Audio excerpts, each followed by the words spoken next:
వెంకటేశ్వర స్వామి లడ్డూలో ఆవు కొవ్వు, పంది కొవ్వు, చేప నూనె కలిపారు అన్నదే కొంచెం అది చాలా మందికి వాంతులు వచ్చే పరిస్థితి అండి. ఎందుకంటే గొడ్డు మాంసం అనేది మీలో చాలా మంది మాంసాహారులు ఉంటారు, కానీ గొడ్డు మాంసం అని అనగానే అసలు ఆ ఐడియా డైజెస్ట్ అవ్వదు. నేను చూశాను చాలా మందిని. అటువంటిది మాటి మాటికి ఇందులో గొడ్డు మాంసం కలిగింది, పంది కొవ్వు కలిసింది, చేప కొవ్వు కలిసిందని. వెంకటేశ్వర స్వామి కదా, వెంకటేశ్వర స్వామి అంటే మనకు ఎవరికి గుర్తుండదు. ఫస్ట్ ఎప్పుడు చూసామో ఇప్పుడు కూడా వెంకటేశ్వర స్వామికి ఉన్నటువంటిది ప్రపంచంలో నాకు ఎక్కడా ఉండదు.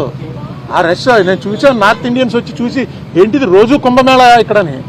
అంత జనం, అంత వెంకటేశ్వర స్వామి అంటే ఆ దాంట్లో అన్నిసార్లు అనకూడదు. అసలు నిజంగా జరిపిన వాళ్ళని శిక్షించడానికి ప్రయారిటీ ఇవ్వాలి, కానీ దీంట్లో నిన్న ఇంకో మాట అన్నాడు ఆయన, నాకు ఆశ్చర్యం వేసింది.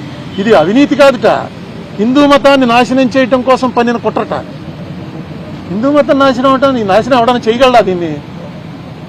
అది కుట్రండి. ఎవడో తప్పు చేశాడు వాడిని పట్టుకోవాలి. ఇంకా కెమికల్స్ అవి ఉన్నాయంటున్నారు. ఆ కెమికల్స్ కూడా ఆయన ఇచ్చిన కంపారిజన్, మనం టాయిలెట్స్లో వాడే యాసిడ్లన్నీ తీసుకొచ్చి ఇందులో కలిపారని ఏదో రకంగా ప్రజల్లో ఒక ఎవర్షన్ పుట్టించాలి. తిరుపతి లడ్డు అంటే అంత టేస్ట్గా తినేవాళ్ళకి ఆ లడ్డు చూడగానే ఇందులో ఏముందోరా బాబు అని అనిపించే భయం కలిగించాలని సీఎం లెవెల్ మనిషి అలా మాట్లాడటం కరెక్టే. ఇప్పుడు నేను సీఎం గారి ఇంటికి వెళ్తే నాకు కప్పులో టీ ఇచ్చారు.